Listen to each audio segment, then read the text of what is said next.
Thank you Ranjini. നമുക്ക് ഇന്ന് വേണമെങ്കിൽ ഒരു യാത്രയും കൂടെ പോകാൻ തോന്നും. കുറച്ച് കിളികളെ കാണാം. കിളികൾ എന്തായാലും തെക്കൻ കേരളത്തിൽ 5 ജില്ലയിൽ പൊതു അവധിയാണ്. കാറ്റൊക്കെ ഉണ്ടാവും, മഴ ഉണ്ടാവും എന്നുള്ളൊരു വടക്കൻ കേരളത്തിലാണെങ്കിലും ഫ്രീ ആയിട്ടിരിക്കണം. അപ്പോൾ അതുകൊണ്ട് കോഴിക്കോട് കടലുണ്ടിലേക്ക് പോകാം. അവിടെ പതിവ് തെറ്റിക്കാതെ ദേശാടന കിളികൾ എത്തിയിട്ടുണ്ട്. ഡിസംബർ ജനുവരി മാസങ്ങളിലാണ് ഇവിടെ ദേശാടന കിളികളുടെ കാലം. കടലുണ്ടിയിലെ കണ്ടൽക്കാടുകളും കടന്ന് പനയമാട് തുരുത്തിലൂടെ ന്യൂസ് 18 പ്രതിനിധികളായ വിനേഷ് കുമാറും സ്വരൂപ് നിവേദിയും നടത്തിയ യാത്രയിൽ കണ്ട കാഴ്ചകളിലേക്കാണ് നമ്മളിനി പോകുന്നത്.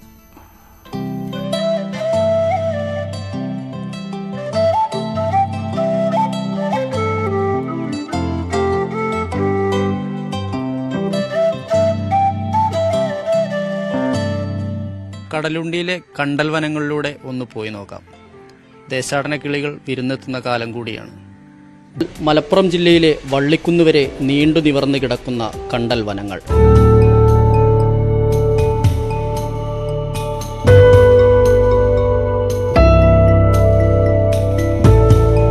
പനയമാട് തുരുത്തിലെത്തിയപ്പോൾ കണ്ട കാഴ്ചയാണ് മനം കുളിർപ്പിക്കുന്നത്. ദേശാടന പക്ഷികൾ കൂട്ടമായി പറന്നും വിശ്രമിച്ചും കുളിച്ചും ഉല്ലസിക്കുന്ന കാഴ്ച.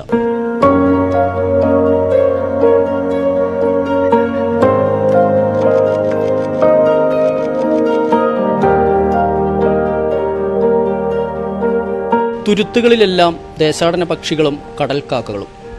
പക്ഷേ പഴയ അവസ്ഥയിലല്ല കാര്യങ്ങൾ.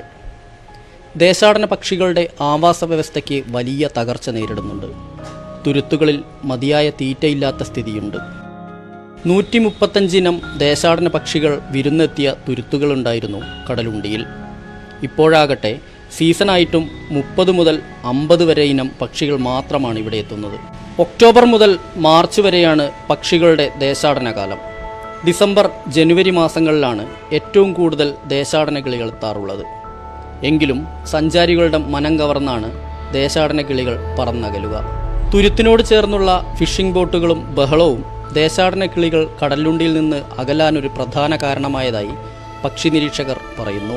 ഇപ്പം ശരിക്കും നല്ല ഡിസംബറായി, നല്ല തണുപ്പുകാലാണ്. പൊതുവെ നല്ല പക്ഷികൾ എത്തേണ്ട ഒരു സമയമാണ്.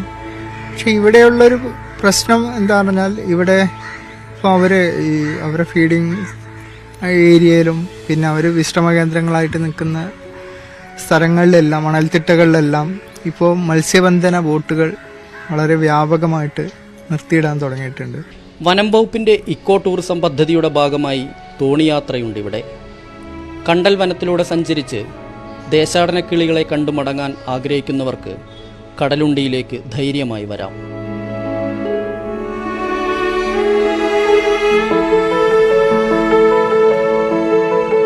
കണ്ടൽക്കാടുകളാൽ സമൃദ്ധമാണ് കടലുണ്ടിയിലെ ഈ തുരുത്തുകൾ. ദേശാടന കിളികൾ കൂടി വിരുന്നെത്തിയതോടെ സന്ദർശകർക്കിത് കാഴ്ചയുടെ വസന്തകാലമാണ്. ക്യാമറാമാൻ സ്വരൂപ് നിവേദിക്കൊപ്പം എസ് വിനേഷ് കുമാർ, ന്യൂസ് 18 കോഴിക്കോട്.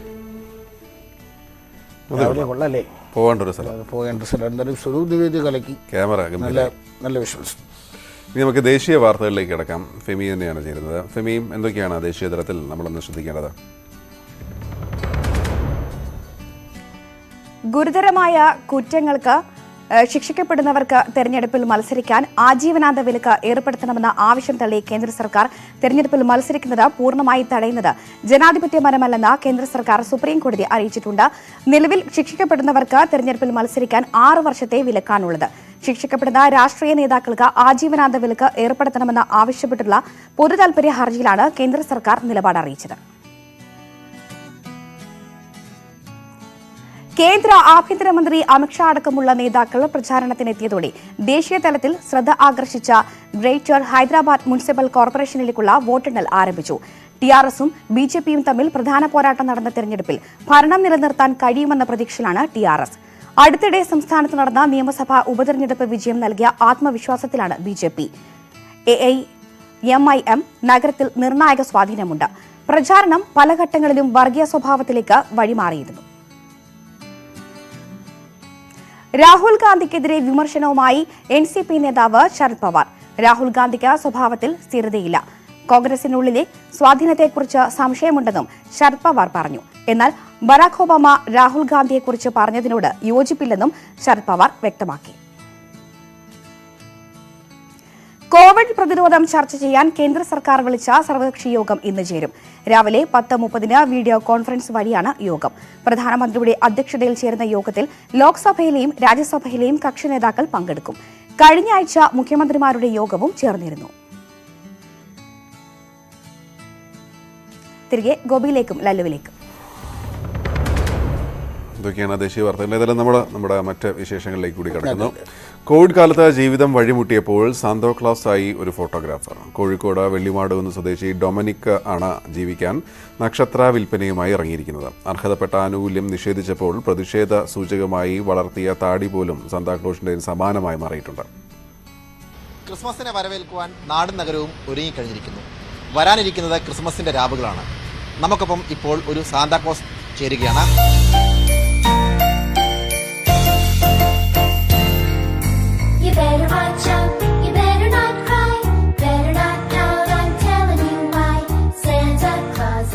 ദീർഘകാലം പത്രപ്രവർത്തക ഫോട്ടോഗ്രാഫറായിരുന്നു ഡൊമിനിക് സെബാസ്റ്റ്യൻ. ജോലിയിൽ നിന്നും വിരമിച്ച ശേഷം വിവാഹ ഫോട്ടോഗ്രാഫിയിലേക്ക് തിരിഞ്ഞു. കോവിഡ് മഹാമാരി ആ വരുമാനമാർഗവും അപഹരിച്ചപ്പോൾ കണ്ടെത്തിയതാണ് സാന്താക്ലോസിന്റെ വേഷത്തിലുള്ള പുതിയ ജീവിതമാർഗം.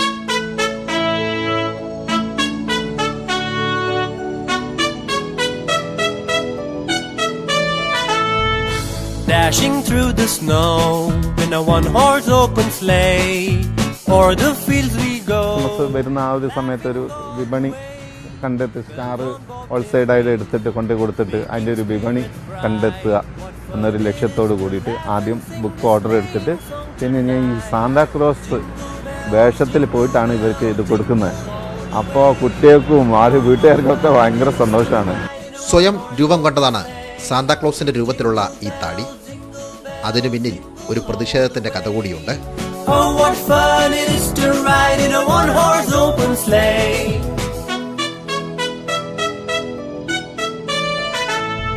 A day or two ago, ഞാനൊരു മാധ്യമ ഫോട്ടോഗ്രാഫറായിരുന്നു. അപ്പോൾ ഞാൻ 5 വർഷമായി പെൻഷന് അപേക്ഷിച്ചിട്ട്. അത് ലഭിക്കുവാനുണ്ട്. അത് ലഭിക്കാതെ വന്നപ്പോൾ ഞാൻ സ്വന്തമായിട്ട് വീട്ടിൽ നിരാഹാര സമരം കിടക്കുകയും അങ്ങനെ ആ പ്രതിഷേധത്തിൻ്റെ ഭാഗമായിട്ട് താടി ഇങ്ങനെ വളർന്നു വരികയും അപ്പോൾ പിന്നെ ഞാൻ തന്നെ മനസ്സിൽ വിചാരിച്ചു പെൻഷൻ കിട്ടിയിട്ട് പഠിക്കാമെന്ന്. അങ്ങനെയാണ് ഈ താടി ഇങ്ങനെ വളർന്ന് ഒരു സാന്താക്ലോസ് ലെവലിലേക്ക് എത്തിയിരിക്കുന്നത്.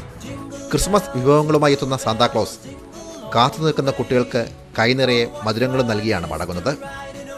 ക്യാമറമാൻ വിനോദ് കുമാറിനൊപ്പം Sanoj Surendran, news 18 Kozhikode. dashing through the snow in a one-horse open sleigh, o'er the fields we go, laughing all the way. നമ്മൾ തുടരുകയാണ്. അന്തർദേശീയ വാർത്തകളുമായി രഞ്ജിനി എത്തുന്നു. രഞ്ജിനി, സ്പോർട്സിൽ നിന്നും അന്തർദേശീയത്തിലെത്തുമ്പോൾ അവിടെ എന്താണ്? അന്തർദേശീയ വാർത്തകളുമായി എത്തുമ്പോൾ അവിടെ കോവിഡ് കേസുകളുമായി ബന്ധപ്പെട്ട റിപ്പോർട്ടുകളാണ് ഏറ്റവും പ്രധാനപ്പെട്ടുള്ളത്. നമുക്ക് ലോകത്തെ കോവിഡ് കണക്കുകളൊന്ന് പരിശോധിക്കുകയാണെങ്കിൽ കോവിഡ് ബാധിച്ച് മരിച്ചവരുടെ എണ്ണം 1.5 കോടി കടന്നിരിക്കുന്നു. രോഗബാധിതരുടെ എണ്ണം 6.5 കോടിയിലധികമാണ്. അമേരിക്കയിൽ രോഗികളുടെ എണ്ണം വീണ്ടും വർദ്ധിക്കുന്നു. 2 ലക്ഷത്തിലധികമാണ് അമേരിക്കയിലെ പ്രതിദിനം രോഗികളാകുന്നവരുടെ കണക്ക്. ബ്രസീലിലും റഷ്യയിലും 30,000-ലധികം പേർ ദിനം പ്രതി രോഗികളാകുന്നു. അതിനിടെ ഫൈസർ കമ്പനിയുടെ വാക്സിൻ ജനങ്ങൾക്ക് നൽകാനുള്ള ബ്രിട്ടന്റെ തീരുമാനത്തെ യൂറോപ്യൻ യൂണിയനിലെ ആരോഗ്യ വിദഗ്ധർ അടക്കം ചോദ്യം ചെയ്തു. പൂർണ്ണമായ പരീക്ഷണങ്ങൾക്ക് മുമ്പ് വാക്സിൻ നൽകാനുള്ള ധൃതി പിടിച്ചുള്ള തീരുമാനം ഒഴിവാക്കേണ്ടതായിരുന്നുവെന്ന് ജർമ്മൻ ആരോഗ്യമന്ത്രി ജെൻസ് വാൻ പറഞ്ഞു.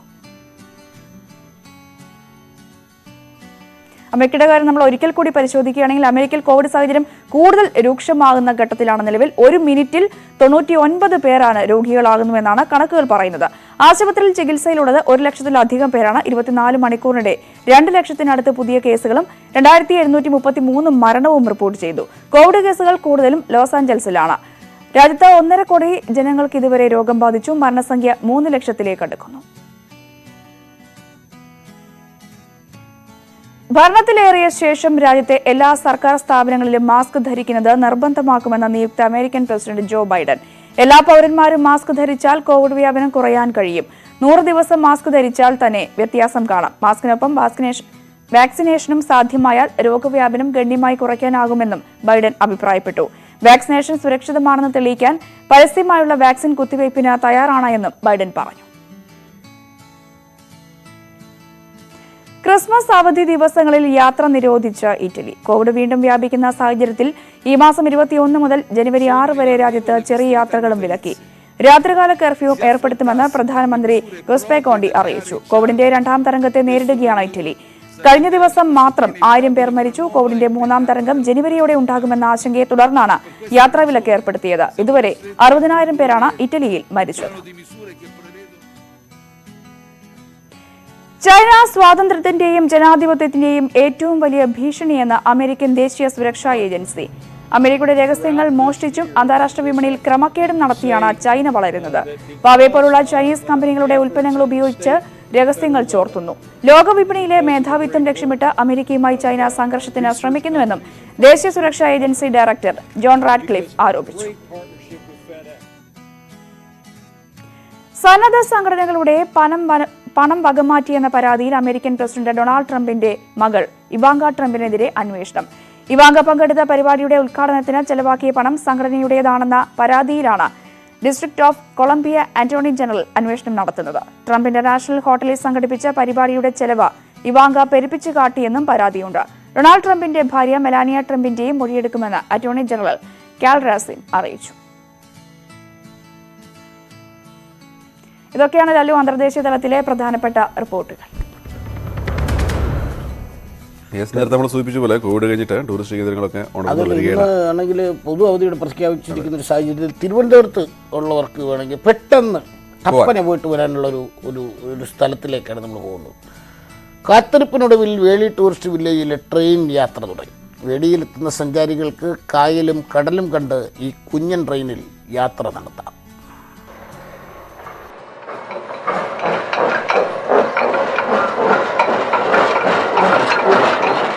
വേളിയിലെത്തുന്ന സഞ്ചാരികൾക്ക് പുതിയ അനുഭവമാവുകയാണ് ഈ ട്രെയിൻ. കായലും കടലും കണ്ട് ഇതിൽ യാത്ര ചെയ്യാം. കായലിന് മുകളിലെ പാലത്തിലൂടെ ബീച്ചിലേക്കുള്ള വഴിയിൽ തുരങ്കവും ഒരുക്കിയിട്ടുണ്ട്. ഇന്ത്യൻ റെയിൽവേയുടെ മാതൃകയാണ് ഈ കുഞ്ഞൻ ട്രെയിനിന്. ടൂറിസ്റ്റ് വില്ലേജുകളിൽ 2 കിലോമീറ്ററോളം ദൂരത്തിലാണ് ട്രെയിൻ ഓടുക. ആവി എഞ്ചിൻ മാതൃകയും 3 ബോഗികളുമുണ്ട്. പൂർണ്ണമായും വൈദ്യുതിയിലാണ് ട്രെയിൻ ഓടുന്നത്. ഒരേ സമയം 48 പേർക്ക് സഞ്ചരിക്കാമെങ്കിലും കോവിഡ് മാനദണ്ഡങ്ങൾ പാലിച്ച് പകുതി പേർക്ക് മാത്രമേ ടിക്കറ്റ് നൽകുകയുള്ളൂ. ഓരോ യാത്രയ്ക്ക് ശേഷവും ബോഗികൾ അണുനശീകരിക്കും. രാവിലെ 10 മണി മുതൽ വൈകുന്നേരം 7 മണി വരെയാണ് സർവീസ്.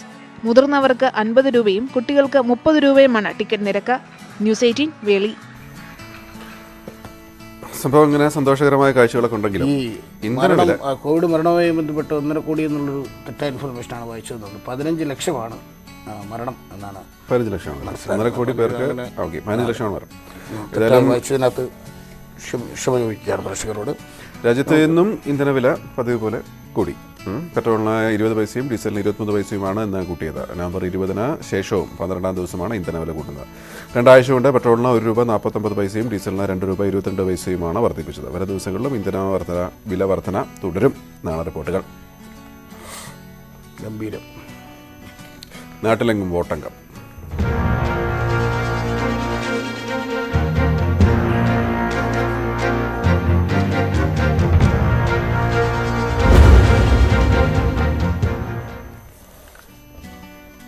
പാലക്കാട് കൊല്ലങ്കോട് ബ്ലോക്ക് പഞ്ചായത്തിലേക്ക് മത്സരിക്കുന്ന BJP സ്ഥാനാർത്ഥി ഛത്തീസ്ഗഡ് സ്വദേശി ജ്യോതിയുടെ ജീവിതം ഒരു സിനിമാ കഥയേക്കാൾ സംഭവ ബഹുലമാണ്.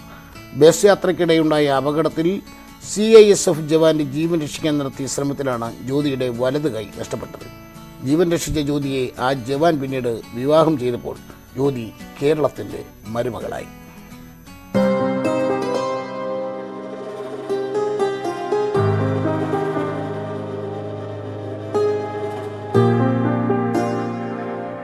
തുടക്കം ഛത്തീസ്ഗഡിലെ ദുർഗിൽ നിന്നാണ്.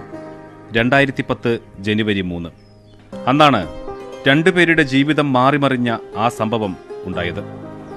BSc നഴ്സിംഗ് വിദ്യാർത്ഥിനിയായ ജ്യോതി ഹോസ്റ്റലിൽ നിന്നും വീട്ടിലേക്ക് പോയ ബസ്സിൽ തന്നെയായിരുന്നു പാലക്കാട് പാലത്തുള്ളി സ്വദേശിയായ വികാസും യാത്ര ചെയ്തത്. CSF ജവാനായ വികാസ് ഛത്തീസ്ഗഡിലെ മറ്റൊരു ക്യാമ്പിലുണ്ടായിരുന്ന സഹോദരനെ കണ്ട ശേഷം മടങ്ങുകയായിരുന്നു. അപ്പോഴാണ് ഒരു ട്രക്ക് നിയന്ത്രണം തെറ്റി ഇവർ ഇരുന്ന വശത്തേക്ക് വരുന്നത് യാത്രക്കാർ കണ്ടത്. ബസ്സിലെ വിൻഡോ സീറ്റിൽ തലചായ്ച്ചിരുന്ന് ഉറങ്ങുകയായിരുന്ന വികാസ് ഇതറിഞ്ഞില്ല. ഇത് കണ്ട ജ്യോതി മറ്റൊന്നും ആലോചിച്ചില്ല. വലത് കൈകൊണ്ട് വികാസിന്റെ തല പിടിച്ച് അകത്തേക്ക് തള്ളി. പക്ഷെ അപ്പോഴേക്കും ജ്യോതിയുടെ കൈ ആ ട്രക്കിൽ കുടുങ്ങി വേർപെട്ടു. സഡൻലി ഒരു ടാങ്കർ നല്ല സ്പീഡിൽ ഞാൻ വരുന്നത് കണ്ടു. അങ്ങനെ കണ്ടിട്ട് പെട്ടെന്ന് ഇങ്ങനെ മാട്ടാൻ പോയപ്പോൾ എൻ്റെ കൈ അങ്ങനെ സീറ്റിൽ അങ്ങ് സ്റ്റക്കായിട്ട് അപ്പം തന്നെ ടാങ്കർ ഇടിക്കുകയും ചെയ്തു. അപ്പോൾ അത് സ്പോട്ടിൽ എൽബോ ജോയിൻറ്റിലാണ് എൻ്റെ പോയി. പിന്നെ ഹോസ്പിറ്റലിൽ എത്താൻ ടൈം എടുത്തതുകൊണ്ട് പിന്നെ ഇൻഫെക്ഷൻ ആകുന്നത് കൊണ്ട് ഷോൾഡർ ജോയിൻറ്റിനെ ആംപൂട്ട് ചെയ്തു. ഒരു പരിചയവുമില്ലാത്ത ഒരാളെ രക്ഷപ്പെടുത്താൻ വലത് കൈ നഷ്ടപ്പെടുത്തേണ്ടി വന്നതിൽ ജ്യോതിക്ക് ഒരു വിഷമവും ഉണ്ടായിരുന്നില്ല. നഴ്സിംഗ് വിദ്യാർത്ഥി എന്ന നിലയിൽ തന്റെ കടമയാണ് ഇതെന്നേ കരുതിയുള്ളൂ. പക്ഷേ വീട്ടുകാരുടെ നിലപാട് ജ്യോതിയെ തളർത്തി. പരിചയമില്ലാത്ത ആൾക്കു വേണ്ടി ഭാവി നശിപ്പിച്ചുവെന്ന് വീട്ടുകാർ കുറ്റപ്പെടുത്തി. 12 ദിവസം ആശുപത്രിയിൽ കിടന്നിട്ടും അവസാനം മാത്രമാണ് അവർ എത്തിയത്. അതുവരെ വികാസായിരുന്നു ജ്യോതിക്കൊപ്പം നിന്നത്. ഡിസ്ചാർജ് ആയ ശേഷം എൻ്റെ ഫുള്ള് ട്രീറ്റ്മെൻറ്റും എല്ലാ കാര്യങ്ങളും എൻ്റെ ഹസ്ബൻഡാണ് നോക്കിയത്. പിന്നെ ഡിസ്ചാർജ് ആയിട്ട് എന്നെ വീട്ടിൽ വിട്ടു. പിന്നെ അവിടെയും സാഹചര്യം എനിക്ക് അഗെയിൻസ്റ്റ് ആയിരുന്നു. എന്തുകൊണ്ട് വേറെ ആൾക്ക് വേണ്ടി നീ നിൻ്റെ ജീവിതം കളഞ്ഞു, അങ്ങനെ ആയിട്ട് എൻ്റെ വീട്ടിൽ ചോദ്യമായിരുന്നു. അപ്പോൾ ആ ഒരു വർഷം ഞാൻ അത്രയും പ്രോബ്ലം ഫേസ് ചെയ്തു. ഈ സമയങ്ങളിൽ നെഞ്ചുനീറി കഴിയുകയായിരുന്നു വികാസ്. തന്റെ ജീവൻ രക്ഷിക്കാൻ ഒരു പെൺകുട്ടി അവരുടെ കൈ നഷ്ടപ്പെടുത്തിയിരിക്കുന്നു. എന്തിനായിരുന്നു ഇത്? ആ ചോദ്യത്തിന് ജ്യോതി നൽകിയ മറുപടി ആ ജവാനെ കരയിക്കുന്നതായിരുന്നു. ഞാൻ അവിടെ ബസ്സിൽ മറ്റേ വാഹനത്തിൽ കൊണ്ടുപോകുന്ന സമയത്ത് ആ കൈയും പിടിച്ച് അവിടെ എന്നെ അങ്ങനെ ബ്ലഡ് പിടിച്ച് നിൽക്കുന്ന സമയത്ത് ഞാൻ ചോദിക്കുന്നുണ്ട്. ഞാൻ അങ്ങനെ കരഞ്ഞിട്ട് എന്റെ കണ്ണിൽ കൂടെ വെള്ളം ഊറ്റുന്നുണ്ടായിരുന്നു. ഇങ്ങനെ ഊറ്റുന്ന സമയത്ത് എന്നോട് ചോദിക്കും, നിങ്ങൾ എന്തിനാണ് കരയണമെന്ന് ചോദിച്ചു. അപ്പൊ ഞാൻ കണ്ണിൽ കൂടെ വെള്ളം വരുന്നത് എന്തിനാ കരയണമെന്ന് ചോദിച്ചപ്പോൾ ഞാൻ പറഞ്ഞു, ഇതേപോലെ ബസ്സിലിരിക്കണ അമ്മച്ചി പറഞ്ഞായിരുന്നു, ഇതേപോലെ എന്റെ ജീവൻ രക്ഷിക്കണ ഇടയിലാണ് നിങ്ങളുടെ കൈ നഷ്ടപ്പെട്ടെന്ന് ഒരു അമ്മച്ചി പറഞ്ഞു എന്ന് പറഞ്ഞപ്പോ അവൾ എന്നോട് പറഞ്ഞത്, എന്റെ കൈ പോയാലും നിങ്ങളുടെ ജീവൻ തിരിച്ചു പിടിക്കാൻ പറ്റിയല്ലോ, എന്റെ ജീവനേക്കാൾ വലുതല്ല എന്റെ കൈ എന്ന് പറഞ്ഞ അത് എന്റെ മനസ്സിലായ സമയത്ത് ഇങ്ങനെ മനസ്സിൽ പെട്ടു. അപ്പോ അതും എല്ലാം കൂടി മനസ്സിൽ കിടന്നു. ജ്യോതിയെ വീട്ടുകാർ വല്ലാതെ ഒറ്റപ്പെടുത്തി, കുറ്റപ്പെടുത്തി. അത് തുടർന്നുകൊണ്ടേയിരുന്നു. പക്ഷേ തനിക്ക് വേണ്ടി കൈ നഷ്ടപ്പെടുത്തിയ ജ്യോതിയെ വികാസ് കൈവിട്ടില്ല. ഛത്തീസ്ഗഡിൽ നിന്നും പാലക്കാട്ടെ വീട്ടിലേക്ക് കൊണ്ടുവന്നു. 2011 ഏപ്രിൽ 13 ഇരുവരും വിവാഹിതരായി. ഇപ്പോൾ കോയമ്പത്തൂരിലാണ് വികാസ് ജോലി ചെയ്യുന്നത്. 8 വയസ്സും 4 വയസ്സുമുള്ള 2 മക്കളുണ്ട്. ജ്യോതിയും സന്തോഷവതിയാണ്. ഇപ്പോൾ BJP സ്ഥാനാർത്ഥിയായി മത്സരിക്കുമ്പോൾ എല്ലാ പിന്തുണയും നൽകി വികാസിന്റെ വീട്ടുകാരും ഒപ്പമുണ്ട്.